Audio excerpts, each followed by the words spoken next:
Thank you, Madam Chair, and thank the ranking member, and thank all of you for being here today. I will say anecdotally in my office, we had like 10 of my staff members. I said, who was affected by what happened?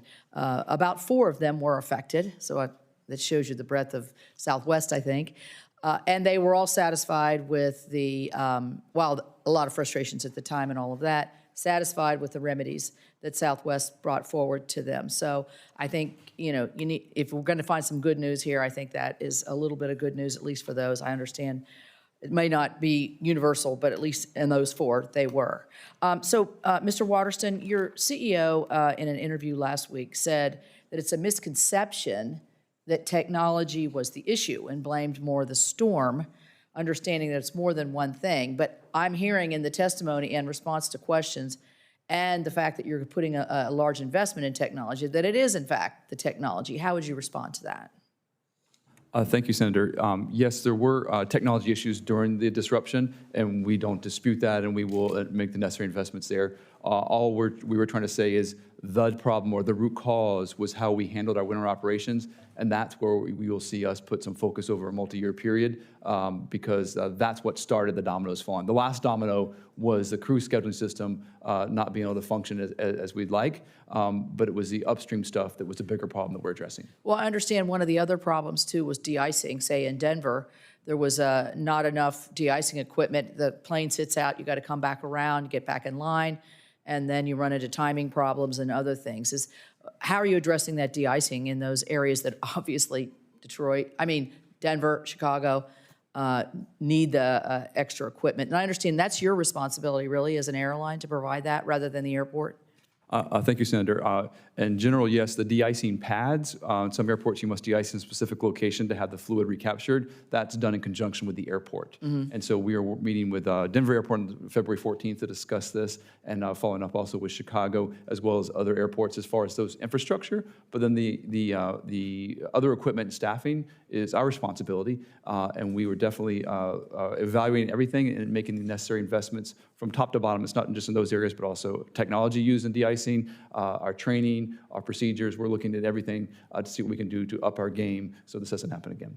Yeah, I saw a lot of heads nodding there in the pilot population on that question. Another thing I've wondered, did you ever run a worst case scenario? I mean, certainly, you always want to plan for the worst. But did you ever run a full-out scenario where you could anticipate a bad storm, de-icing issues, so that you could have gone back to those trial runs to see how we can fix this more quickly?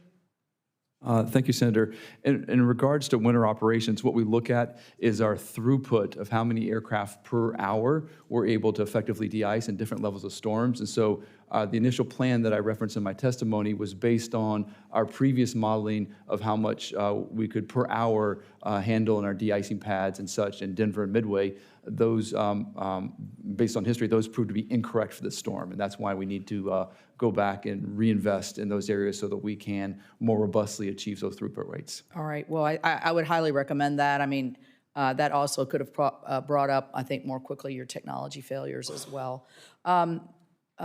Ms. Pinkerton, we were talking about compensating customers, and I know that some of my colleagues are pushing for an airline consumer protection law similar to what they have in the EU.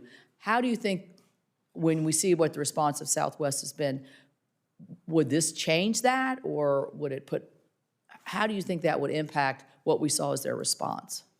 Well, as I mentioned in my opening comments, collectively the industry has refunded $32 billion since the pandemic. I think that having an EU-type compensation in this country would be a disaster. I mean, deregulation has been an enormous benefit for consumers. A disaster in that it would be more costly to the consumer? Absolutely. Or confusing? You all are too young to remember this, but it used to be that only the rich could fly. That's not the case anymore, and we'd like to keep it that way. There's no doubt that deregulation has democratized air travel, and yes, a compensation system, and there have been analysis that have been done of the EU system, it just adds cost. It doesn't fix the problem. Southwest and all of our carriers have made record investments in our technology to make it more resilient, to recover more quickly. $21 billion this year. We're expecting $27 billion next year.